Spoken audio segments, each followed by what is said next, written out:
Pendant de longues années, la relation entre la belle-fille et la belle-mère avait été tendue, froide, remplie de malentendus et de silences pesants. Mais tout changea brutalement le jour où la jeune femme hérita d'un grand appartement de 3 pièces en plein centre-ville. Soudainement, la belle-mère se mit à montrer une attention étonnante et un désir soudain de réparer leur relation. L'incompréhension atteignit son comble, et la belle-fille demanda franchement « On m'aime pourquoi maintenant? Pour les mètres carrés ?» Bonne journée, chers auditeurs. Avec vous, Louis Barnard, et je suis ravi de vous accueillir sur la chaîne âmes liées. Je vous présente aujourd'hui une nouvelle histoire captivante. Je vous souhaite une excellente écoute. Il y a 6 mois, Claire Moreau se tenait au cimetière, accompagnant sa grand-mère Rose Delacroix pour son dernier voyage. La vieille dame avait vécu 92 ans, dont les 15 dernières seule, dans un grand appartement de 3 pièces situé au cœur historique de la ville. Claire était la seule à lui rendre visite régulièrement, à lui apporter des courses, des médicaments, et simplement à rester assise près d'elle, écoutant ses récits interminables sur sa jeunesse. Son mari, Julien Moreau, supportait ces visites avec une irritation à peine dissimulée. Sa mère, Élise Martin, considérait même que sa belle-fille passait bien trop de temps avec une étrangère, au lieu de s'occuper de sa propre famille. Quand Claire demandait à son mari de l'accompagner chez sa grand-mère, il trouvait toujours 1000 excuses pour refuser. Un jour, c'était le travail, un autre, le football à la télévision, ou simplement le fait qu'il ne voulait pas passer ses week-ends avec une vieille femme déprimante. La belle-mère, elle, était encore plus catégorique. Élise Martin travaillait comme directrice dans une école maternelle et avait l'habitude que tout le monde obéisse à ses ordres. Elle critiquait ouvertement Claire parce qu'elle travaillait comme traductrice à distance au lieu d'avoir un emploi à temps plein dans un bureau. Selon elle, une épouse normale devait construire une vraie carrière, pas rester à la maison devant un ordinateur. En même temps, elle exigeait que sa belle-fille soit toujours disponible pour garder son petit-fils quand on en avait besoin, qu'elle prépare des déjeuners familiaux chaque dimanche et qu'elle maintienne l'appartement dans un état impeccable. Le jour des funérailles, Élise Martin refusa ostensiblement d'aller au cimetière. Elle déclara qu'elle était allergique au pollen des fleurs alors que nous étions en plein mois de novembre. Julien, lui aussi, trouva une excuse. Il prétendit soudainement avoir mal au ventre. Claire enterra sa grand-mère pratiquement seule, à part quelques voisins et une cousine éloignée venue de Lyon. Après l'enterrement, commença la longue procédure administrative. Le notaire expliqua que 6 mois plus tard, Claire pourrait officiellement entrer en possession de l'héritage, un grand appartement de 3 pièces dans le centre historique de la ville, d'une valeur d'environ 2 millions d'euros. Jusqu'à ce moment-là, ni Julien ni sa mère ne s'étaient montrés intéressés par les biens de la grand-mère. La belle-mère avait même dit un jour qu'il vaudrait mieux vendre ce vieux logement et acheter quelque chose de plus petit, mais dans un immeuble moderne. Pendant 6 mois, Claire continua à vivre comme d'habitude. Sa belle-mère la critiquait toujours pour chaque détail. Julien acquiesçait à sa mère et évitait toute conversation sérieuse. Quand Claire proposa de partir en vacances à la mer avec l'argent gagné grâce à ses traductions, son mari déclara que c'était du gaspillage, et Élise ajouta qu'il valait mieux économiser pour une voiture. En mai, Claire finalisa enfin les papiers. L'appartement passa officiellement à son nom, et c'est là que tout commença vraiment. Une semaine plus tard, Élise Martin appela soudainement pour proposer de se retrouver dans un café. Elle disait vouloir parler à cœur ouvert avec sa chère belle-fille. Claire fut surprise. En 5 ans de mariage, sa belle-mère ne l'avait jamais appelée chère et encore moins invitée dans un café à ses frais. La rencontre ressemblait à une véritable pièce de théâtre absurde. Élise commanda des pâtisseries coûteuses qu'elle qualifiait autrefois de dépenses inutiles et se mit à couvrir Claire de compliments. Elle disait que Claire était intelligente, attentionnée, une excellente mère et que Julien avait une chance incroyable d'avoir une femme pareille. Claire écoutait cette avalanche de flatteries sans comprendre ce qui se passait. 1 mois plus tôt, la même femme la critiquait parce qu'elle ne lavait pas assez souvent les fenêtres. Et maintenant, elle admirait sa propreté et son sens de l'ordre. Le lendemain, Julien rentra à la maison avec un bouquet de roses, sans aucune occasion particulière. Il dit qu'il avait manqué à sa femme et qu'il voulait passer plus de temps avec elle. Il proposa même de partir en week-end à la mer, le même voyage qu'il jugeait auparavant inutile et coûteux. Les attentions étranges continuèrent. Élise Martin appelait régulièrement pour demander comment allait sa belle-fille. Julien commença à aider à la maison sans qu'on le lui demande. La belle-mère offrit même à Claire une crème de luxe pour le visage, disant qu'elle voulait simplement faire plaisir à sa chère fille. Mais le plus intéressant commença lorsque les conversations tournèrent autour de l'appartement. D'abord, avec des allusions. Élise disait, comme par hasard, que leur famille manquait d'espace. Julien se plaignait que leur petit logement était trop étroit avec un enfant. La belle-mère expliquait à quel point il serait pratique d'avoir un grand appartement en centre-ville. Puis les suggestions devinrent plus directes. Peut-être devrait-il déménager. Après tout, cet appartement était vide, tandis que 3 se serraient dans un petit 2 pièces. Julien soutenait sa mère, ajoutant que l'enfant avait besoin de sa propre chambre et que, en tant que couple, méritait une vraie chambre aussi. Claire se taisait et observait. Elle voulait voir jusqu'où ils iraient pour s'approprier ce logement. La réponse ne tarda pas. Élise se mit à faire de grands projets. Ils déménageraient au centre-ville, vendraient leur appartement et utiliseraient l'argent pour rénover celui de l'héritage. Une chambre pour l'enfant, une cuisine moderne, 2 salles de bain, tout comme dans les magazines. Et bien sûr, une chambre pour la grand-mère, c'est-à-dire pour elle-même, Élise Martin. À son âge, disait-elle, il était difficile de vivre seul. Julien soutenait ses plans avec enthousiasme. Il se voyait déjà maître d'un grand appartement dans le quartier historique. Il en parlait à ses amis, se vantant que sa famille allait bientôt vivre dans un logement de prestige. Pendant tout ce temps, Claire jouait le rôle de l'épouse et de la belle-fille obéissante. Elle hochait la tête, était d'accord avec tout, et alla même regarder des meubles pour la future rénovation. Mais à l'intérieur, elle comprenait enfin qui étaient vraiment les membres de cette famille. Le point culminant fut un dîner de famille chez la belle-mère. Élise Martin prépara une table de fête et invita même une voisine pour être témoin de ce qu'elle appelait les grands changements dans leur vie. À table, elle déclara solennellement que Claire était désormais sa belle-fille préférée, la meilleure épouse pour son fils et une mère merveilleuse pour son petit-fils. La voisine, surprise, demanda « Ce n'était pas déjà le cas avant ?» Élise éclata de rire et répondit qu'elle avait toujours aimé Claire, mais qu'elle ne savait simplement pas le montrer. Et maintenant que la jeune femme était devenue si indépendante et si réussie, elle pouvait enfin exprimer ses sentiments ouvertement. Julien ajouta que sa femme était un véritable trésor et qu'il était heureux qu'ils vivent bientôt tous ensemble dans un bel appartement, comme une grande famille unie. Élise soupira avec émotion et dit qu'elle rêvait déjà de fêter les vacances ensemble dans un grand salon lumineux. C'est à ce moment précis que Claire décida qu'il était temps de mettre les points sur les i. Elle posa sa fourchette, regarda attentivement sa belle-mère et demanda calmement « Vous m'aimez pourquoi, exactement? Pour les mètres carrés ?» Un silence lourd tomba dans la pièce. Élise cligna des yeux, déconcertée. Julien tenta de dire quelque chose, mais Claire l'arrêta d'un geste. « Pendant 5 ans, vous ne pouviez pas me supporter. Vous critiquiez chacun de mes gestes. Vous disiez que j'étais une mauvaise épouse, une mauvaise mère, une ratée. Et maintenant que j'ai un appartement, je suis devenue de l'or pur. Drôle de coïncidence, vous ne trouvez pas ?» Élise tenta de se justifier.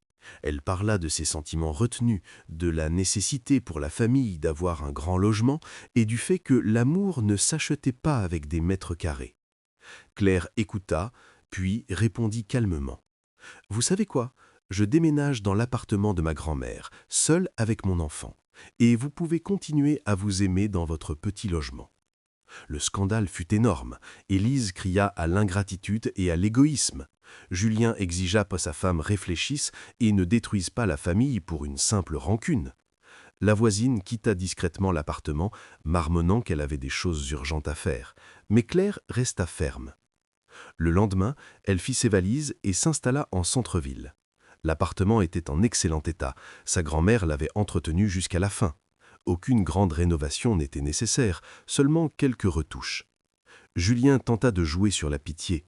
Il disait que leur enfant avait besoin de son père, qu'on ne pouvait pas détruire une famille pour un malentendu. Claire répondit qu'elle ne retenait personne. S'il voulait être mari et père, il le pouvait, mais selon ses conditions et sans l'influence de sa mère.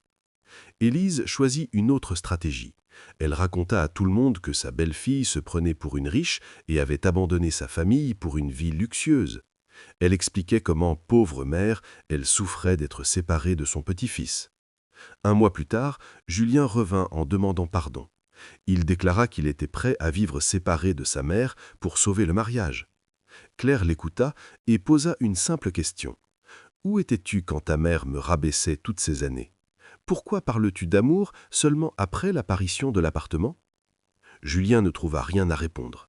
Il tenta d'expliquer que les hommes avaient du mal à s'immiscer dans les conflits entre femmes, qu'il avait toujours aimé sa femme, mais qu'il ne voulait pas se disputer avec sa mère.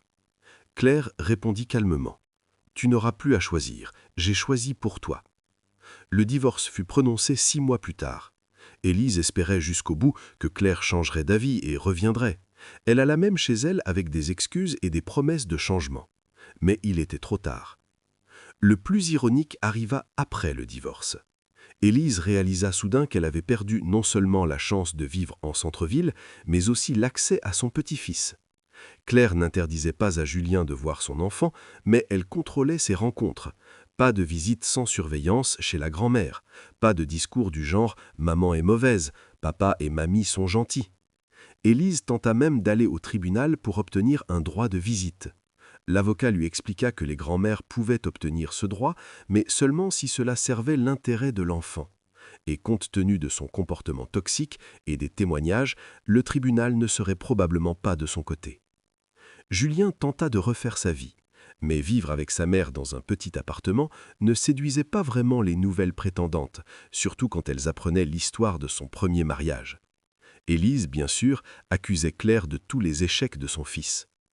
1 an après le divorce, une femme aborda Claire au supermarché. Elle se présenta comme une nouvelle connaissance d'Élise et demanda prudemment si la belle-mère avait vraiment été aussi terrible. Élise tenta de se justifier. Elle parla de ses sentiments retenus, de la nécessité pour la famille d'avoir un grand logement et du fait que l'amour ne s'achetait pas avec des mètres carrés. Claire écouta, puis répondit calmement. « Vous savez quoi ? Je déménage dans l'appartement de ma grand-mère, seule avec mon enfant, et vous pouvez continuer à vous aimer dans votre petit logement. » Le scandale fut énorme. Élise cria à l'ingratitude et à l'égoïsme. Julien exigea que sa femme réfléchisse et ne détruise pas la famille pour une simple rancune. La voisine quitta discrètement l'appartement, marmonnant qu'elle avait des choses urgentes à faire, mais Claire resta ferme. Le lendemain, elle fit ses valises et s'installa en centre-ville. L'appartement était en excellent état. Sa grand-mère l'avait entretenu jusqu'à la fin. Aucune grande rénovation n'était nécessaire, seulement quelques retouches. Julien tenta de jouer sur la pitié. Il disait que leur enfant avait besoin de son père, qu'on ne pouvait pas détruire une famille pour un malentendu. Claire répondit qu'elle ne retenait personne. S'il voulait être mari et père, il le pouvait, mais selon ses conditions et sans l'influence de sa mère. Élise choisit une autre stratégie. Elle raconta à tout le monde que sa belle-fille se prenait pour une riche et avait abandonné sa famille pour une vie luxueuse. Elle expliquait comment, pauvre mère, elle souffrait d'être séparée de son petit-fils. 1 mois plus tard, Julien revint en demandant pardon. Il déclara qu'il était prêt à vivre séparé de sa mère pour sauver le mariage. Claire l'écouta et posa une simple question. « Où étais-tu quand ta mère me rabaissait toutes ces années ?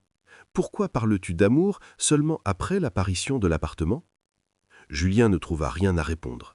Il tenta d'expliquer que les hommes avaient du mal à s'immiscer dans les conflits entre femmes, qu'il avait toujours aimé sa femme, mais qu'il ne voulait pas se disputer avec sa mère. Claire répondit calmement. « Tu n'auras plus à choisir, j'ai choisi pour toi. » Le divorce fut prononcé 6 mois plus tard. Élise espérait jusqu'au bout que Claire changerait d'avis et reviendrait. Elle alla même chez elle avec des excuses et des promesses de changement. Mais il était trop tard. Le plus ironique arriva après le divorce. Élise réalisa soudain qu'elle avait perdu non seulement la chance de vivre en centre-ville, mais aussi l'accès à son petit-fils. Claire n'interdisait pas à Julien de voir son enfant, mais elle contrôlait ses rencontres. Pas de visite sans surveillance chez la grand-mère, pas de discours du genre « maman est mauvaise, papa et mamie sont gentils ». Élise tenta même d'aller au tribunal pour obtenir un droit de visite. L'avocat lui expliqua que les grands-mères pouvaient obtenir ce droit, mais seulement si cela servait l'intérêt de l'enfant. Et compte tenu de son comportement toxique et des témoignages, le tribunal ne serait probablement pas de son côté. Julien tenta de refaire sa vie, mais vivre avec sa mère dans un petit appartement ne séduisait pas vraiment les nouvelles prétendantes, surtout quand elles apprenaient l'histoire de son premier mariage. Élise, bien sûr, accusait Claire de tous les échecs de son fils. 1 an après le divorce, une femme aborda Claire au supermarché. Elle se présenta comme une nouvelle connaissance d'Élise et demanda prudemment si la belle-mère avait vraiment été aussi terrible.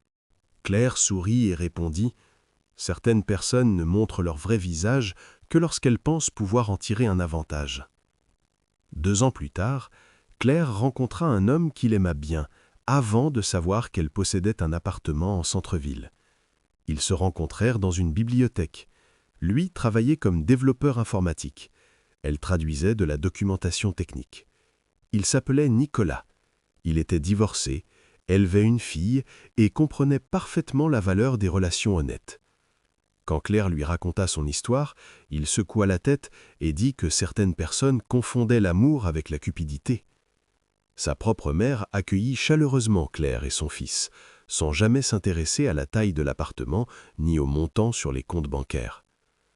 Élise apprit l'existence de la nouvelle relation et tenta de recontacter Claire.